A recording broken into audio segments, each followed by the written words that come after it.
কুসুমের অক্সিজেন খোলার অপরাধে দেবলীনাকে হাতে নাতে ধরে উচিত শিক্ষা দিল আয়ুষ। বিস্তারিত জানতে দেখতে থাকুন বন্ধুরা। কুসুম সিরিয়ালে আমরা সবাই দেখতে পারবো দেবলীনা হসপিটালে ছুটে যায় যাতে করে কুসুমকে চিরতরে শেষ করে দিতে পারে। সেজন্য কুসুমের মুখ থেকে সরিয়ে ফেলে অক্সিজেন।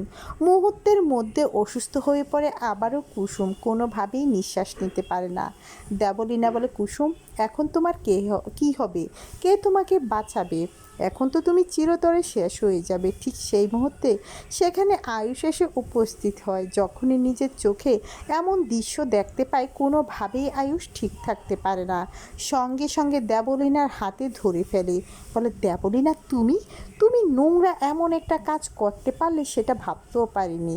এই জন্য ঈশান তোমাকে বিয়ে করতে চায়নি। এখন সবটা আমি খুব ভালোভাবেই বুঝতে পারছি। আমি মাকে এখনই সমস্ত সত্যিটা জানাচ্ছি। দেবলীনাকে হাতে নাতে ধরে যদি এবার আয়ুষ নিজ হাতে শাস্তি দেয়, আপনাদের দেখতে ঠিক কেমন লাগবে কমেন্ট করে জানিয়ে দিন। ধন্যবাদ।